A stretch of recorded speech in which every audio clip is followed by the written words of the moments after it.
नमस्कार दोस्त, चलिए देखकर सीखने के सिलसिले को आगे बढ़ाते हुए आज हम ये एम्पलीफायर बनाएंगे। मिनी एम्पलीफायर है, छोटा 100-150 PTM वाला जो आता है वही। तो इसका मॉडल नंबर है KT50। ये पूरी तरह से डेड सेट है। डेड सेट तो नहीं, इसमें लाइट जा रहा है।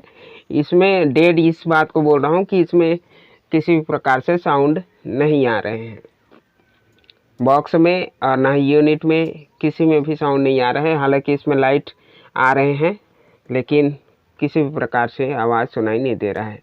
तो इस स्थिति में जब हमारे पास एम्पलीफायर आता है तो सबसे पहले हमें उसका जो ये ट्रांजिस्टर लगा रहता है 3055 वाला, और इसके जगह में अदर कोई दूसरे नंबर का भी हो सकता है, तो हमें करना ये होता है कि ये जो 3055 का ट्रांजिस्टर, इसमें बेस कलेक्टर इमीटर में जो वायर लगे रहते हैं, इसके इमीटर पॉइंट के सप्लाई को डिस्कनेक्ट कर दें या बेस इमीटर दोनों के सप्लाई को डिस्कनेक्ट कर दें, और कंटिन्यूटी के माध्यम से इन दोनों पॉइंटों पर हमें शॉर्टिंग चेक करना होता है सबसे पहले। इससे यह पता चल जाता है कि कौन सा ट्रांजिस्टर ख़राब हो सकता है या ख़राब है।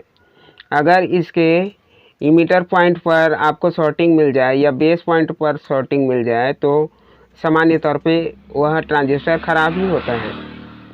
तो नहीं तो फिर आप ये भी कर सकते हैं कि इसके इमीटर और बेस का जो दो वायर होते हैं इन्हें डिस्कनेक्ट करके इसका ये दोनों पॉइंट पर कंटिन्यूटी से चेक करने से इसमें डायोड की तरह कंटिन्यूटी शो होता है। अगर वह नहीं हो रहा है तो यह ट्रांजिस्टर ख़राब माना जाता है।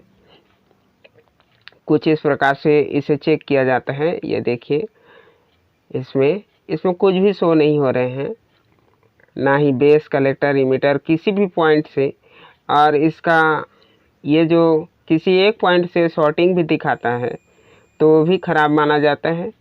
जैसे इसके कलेक्टर और इमीटर पॉइंट पे शॉर्टिंग आ जाए, जैसे ये वाला ट्रांजिस्टर है, इसमें कलेक्टर और इमीटर पॉइंट पर शॉर्टिंग दिखा रहा है, तो यह जो है ना, दोनों ट्रांजिस्टर ख़राब है। इस स्थिति में हमें इन्हें निकाल करके दूसरा ही नया लगाना होता है। तो इसका जो ये कॉइल टाइप से लगे रहते हैं, क्या बोलते हैं इसे, अभ्रक कॉइल, इसके कलेक्टर पॉइंट और बॉडी टच ना हो इसके लिए, तो उसको निकाल करके हम ये दो ट्रांजिस्टर 3055 के हैं इनमें लगाएंगे, और इसी को लगा करके इसमें आगे की सप्लाई को चेक किया जाएगा। देखते रहिए।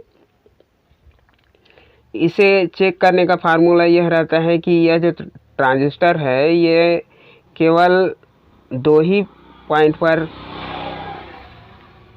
कंटिन्यूटी शो होने चाहिए। जैसे इसका फंडा ये है कि बेस टू कलेक्टर और बेस टू इमीटर इसके रीडिंग शो होने चाहिए। यह NPN ट्रांजिस्टर होता है, और मैंने इन दोनों ट्रांजिस्टर को चेक करके पाया कि इसका दोनों ट्रांजिस्टर ही ख़राब था। एक पूरी तरह से शॉर्ट था और एक हाफ शॉर्टिंग था। तो मैंने इन दोनों ट्रांजिस्टर को नया ही लगा करके इसका जो वायरिंग पहले जैसे वायरिंग हुआ रहता है उसको ध्यान से देखकर हमें डिस्कनेक्ट करना होता है, और जब भी नया ट्रांजिस्टर लगाएं तो इसके ये जो दोनों पॉइंट होते हैं जहाँ पे सोल्ड होता है उसे थोड़ा सा स्क्रैच करके लगाने से क्या है, अच्छी तरह से वायर पकड़ लेता है उसे सोल्डिंग।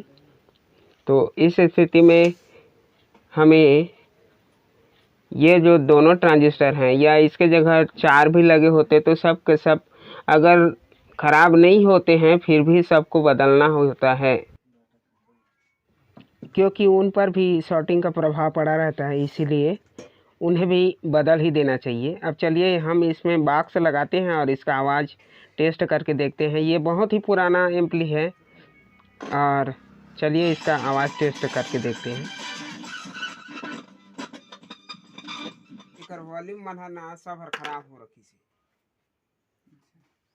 एम्पली जब हद से ज़्यादा पुराना हो जाता है चलते चलते, तो उसके सारे वॉल्यूम इस प्रकार से ख़राब हो जाते हैं कि इससे जब भी हम साउंड इंक्रीज़ करते हैं या डिक्रीज़ करते हैं तो खर खर की आवाज़ आने लगती है। तो इसे टेम्परेरी सॉल्यूशन के तौर पे कोई पेट्रोल या थिनर या फिर मोबिल सॉलिड वाला हल्का हल्का उन वॉल्यूम टोन पर इस नाब को निकाल करके लगा देने से वॉल्यूम सही तरीक़ा से काम करने लगता है कुछ दिनों के लिए।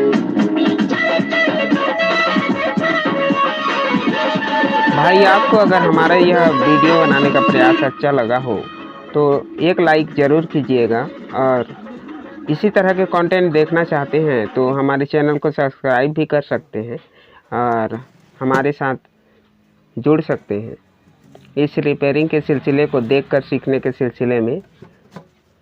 तो आपने हमारे इस वीडियो को पूरा देखा, इसके लिए तहे दिल से आपको धन्यवाद, और हो सके तो लाइक सब्सक्राइब ज़रूर कीजिएगा। धन्यवाद। ठीक है दोस्ती, साउंड ठीक लागिस कि ना? चली तो